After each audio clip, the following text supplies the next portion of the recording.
안녕하세요, 민성원입니다. 이 시간부터 제가 꾸준하게 그 국어 비문학 독서 그 풀이 과정을 좀 하나하나 설명해 볼 텐데요.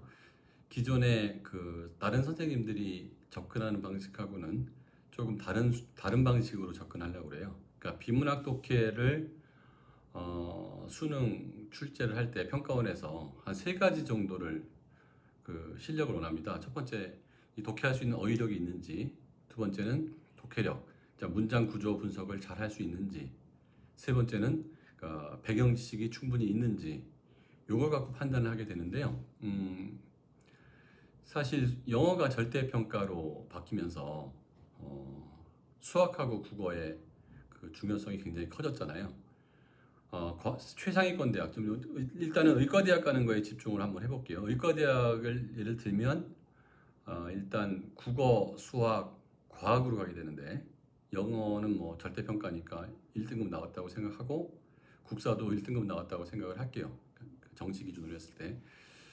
그러면 대부분의 아이들이 이제 수학에 집중을 하게 되고 수학에서도 의과대학 가겠다고 하면은 뭐 1등급은 당연히 나와야 되고 1등급 갖고는 좀 안 되니까 거의 누가 더 만점에 가까우냐 아니면 만점을 맞느냐의 문제이기 때문에 실제로 대부분의 문제는 다 맞춰야 되고 제가 아이들을 가르치다 보면 고등학교 2학년 내지 3학년 때부터는 어렵게 나오는 그 세 문제를 집중해서 연습을 많이 해서 다른 문제는 다 맞고 그 문제에서 내가 어떤 그 실적을 내느냐, 즉 다 맞느냐, 하나 틀리냐에 따라서 이제 의과대학을 가냐 못 가냐, 아니면 의과대학을 간다 하더라도 최상위권 의과대학을 가느냐, 아니면 상위권, 중하위권 의과대학을 가느냐의 그 문제가 이제 결정되는 상황이잖아요.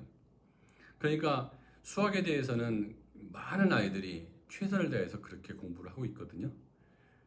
그런데 그 과학 같은 경우는 어떠냐 보면 실제로 과학에서 몇 개 틀리면 뭐 수학에서 다 맞았다고 그러면 이제 그 몇 개 틀려도 상관없겠지만 수학에서 그 100점을 못 맞았다 뭐 아니면 뭐 하나 틀렸다 그러고 나면 일단 과학은 의과대학을 가기 위해서는 다 맞아야 되는 과목이라고 볼 수 있잖아요. 그러니까 너도 다 맞고 나도 다 맞았을 때는 거기에서 이제 이점이 별로 발생 안 하고 내가 만약에 뭐 틀렸다 그러면 이제 내 목표에서 자꾸 좀 멀어지는 그런 문제가 발생을 하고 그래서 수학이나 과학에 대해서는 나름대로 이제 준비가 많이 되어 있고 그다음에 공부도 많이 하고 있는데 국어는 사실은 그렇게 많이 공부가 되어 있거나 그 준비가 많이 되어 있지 않은 경우가 의과대학 가겠다는 아이들도 있어서 사실은 수학과학 준비가 잘 되어 있고 거기서 뭐 만점이나 두 과목 합쳐서 한두 개 틀리는 상황인데 국어가 만점이 나오면 아주 그냥 만세 부를 만큼 잘 된 거고 국어에서 잘못돼 버리면은 잘 원하는 대학을 못 가는 그런 문제가 발생을 하잖아요. 그래서 수학이나 과학은 지금 하시는 대로 충분히 잘 준비하시면 되고요. 국어를 어떻게 준비해야만 그 되냐 요 얘기를 좀 제가 드리려고 할 텐데 좀 자료를 보면서 차근차근 한번 설명을 드리도록 하고요. 그 다음에 미리 말씀드리자면 국어에서도 가장 많이 아이들이 틀리는 영역이 그 경제학 관련된 얘기가 나오고 도표나 그걸 해석하는 능력 그 다음에 철학이나 논리학 같은 게 나오고 그 다음에 사상을 서로 견줘보거나 깊게 들어가는 것 그리고 법 같은 용어 그러니까 법률행위나 아니면 뭐 위법성, 책임성 내지는 뭐 이런 판례 같은 게 나오거나 아니면 법적인 그 조문을 가지고 그 해석을 하는 거 여기서 그 킬러 문제라고 하는 거죠. 가장 어렵게 애들이 많이 틀리는 문제들이 많이 나오고요. 그 과학도 사실은 어려운 문제가 많이 나오긴 하는데 의과대학을 가겠다는 아이들은 뭐 중학교 아니면 심지어 초등학교 아니면 고등학교 때부터 그 과학 공부는 굉장히 많이 했기 때문에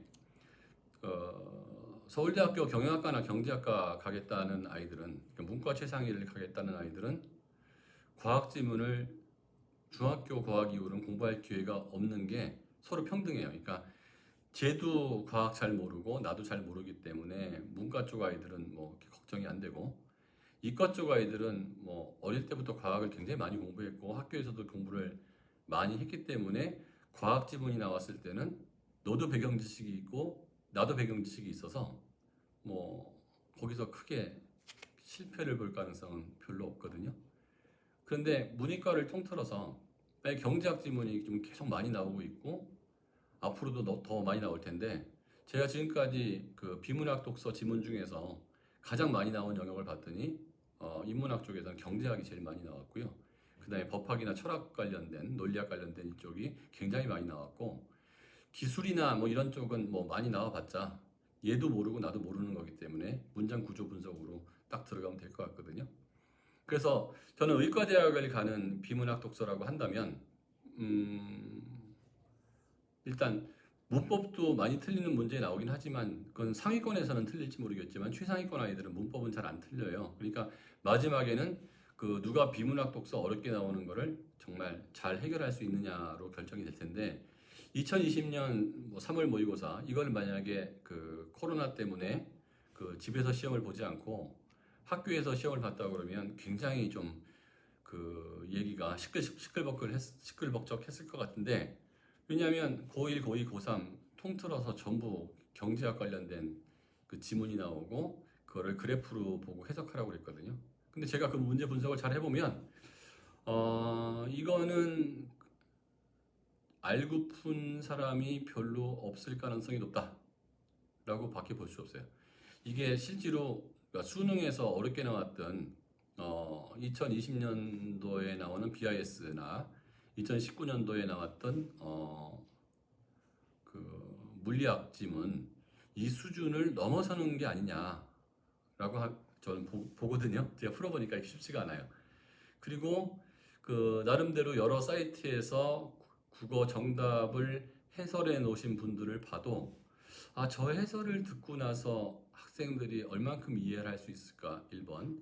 두 번째는 저 해설을 듣고 나서 다음에 이거와 유사한 문제가 나왔을 때 사실은 지금 고3이 아니기 때문에 내 실력이 차근차근 올라가는 게 중요하지 그 문제 하나를 더 맞추고 안 맞추고는 두 번째 중요하거든요. 그러니까 저 설명을 듣고 나면 다음에 또 이런 경제 지문이 나오고 그래프 해석 문제가 나왔을 때 그 어떻게 내가 그 실력이 개선되느냐라고 봤을 때 이 문제를 저 설명을 듣고 풀었다 한들 다음에 유사한 문제가 나왔을 때 그거에 대한 그 뭐랄까 그 풀이의 정답률이 높아지는 그 개선 가능성이 높지 않다고 보거든요.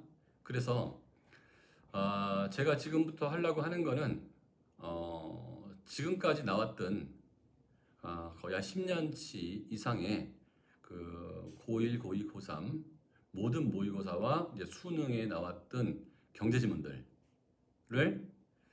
그 일상적으로 독해를 쉽게 할 수 있을 뿐만 아니라 그 과목에서 요구하는 어휘가 있거든요. 그런데 과거에는 그 어휘가 무슨 말인지를 밑에 주석을 다 달아줬어요, 시험 문제에. 그런데 요새는 당연히 알 것이다라고 얘기하고 그냥 나오거나 주석을 달아준 걸 봐도 이거를 읽고 그 짧은 시간에 해결할 수 있을까라고 생각하기 때문에 그 한 번의 번역이 필요하다. 그런 번역이 필요한 게 제가 생각하기에는 경제학하고 그다음에 법, 그다음에 이제 철학이나 논리학 이런 쪽에 쓰는 용어들은 일상에서 우리가 쓰는 용어들이 아니고요. 그 물리화학, 생물, 뭐 지구과학, 그다음에 기술이나 예술 아니면 뭐 이런 쪽에 나오는 그 표현들은 이공계를 전공하신 분들은 그렇게 모호하거나 관념적인 표현들을 많이 안 쓰세요. 그래서 내용이 어렵지 그 어휘나 문장이 어렵진 않거든요. 그런데 그 경제학 같은 경우에는 워낙에 자체적인 어휘들이 많고요. 그다음에 법학도 자체적인 어휘들이 많아요. 그러니까 법학 이외에 다른 학문에서는 거의 안 쓰는 말들이 그 학문에서는 일상적으로 쓰게 되거든요. 그리고 경제학도 그렇고 철학도 그래요. 그래서 이런 경제학, 철학, 법학에 관련된 그 비문학 지문들을 제가 읽으면서 여러분들하고 문제를 풀고 그다음에 그 어휘가 뜻하는 바가 뭔지 여러분 좀 이해하기 쉽게 제가 정리를 할 생각이고요. 더 나아가서 향후에 이런 문제가 계속 나올 가능성이 있다 그러면 그 한 문제를 푸는 거에서 만족하지 마시고요. 그러니까 그 지문의 뒷부분에 있는 이론까지도 그 경제학이나 법학이나 철학을 공부하는 거는 아니라 할지라도 그 알고서 풀면 이중 검증이 되거든요. 즉 문장 독해로 풀어본 것과 지식으로 풀어본 것이 일치해 버리면은 오답 가능성이 거의 없어요.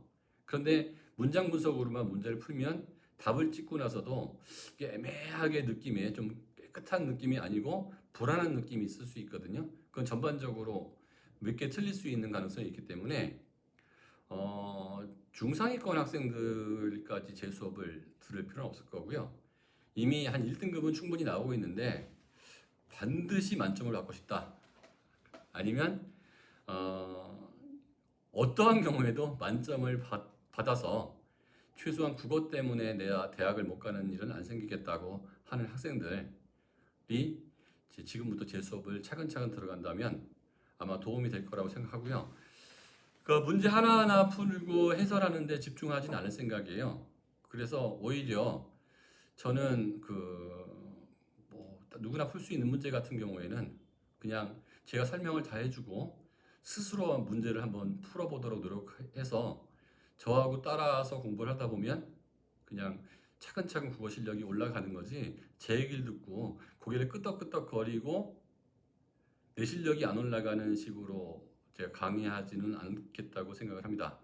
물론 문제가 하도 복잡해서 그 제 설명이 필요한 부분은 문제도 설명을 하겠지만 될 수 있으면 여러분 스스로가 문제를 풀도록 하는 방법으로 제 그 비디오 클립을 이용하신다면 여러분들이 의과대학을 가거나 아니면 최상위권 문과를 가거나 하여튼 뭐 그 국어 때문에 고생하는 일은 없도록 제가 최선을 다해 보겠습니다.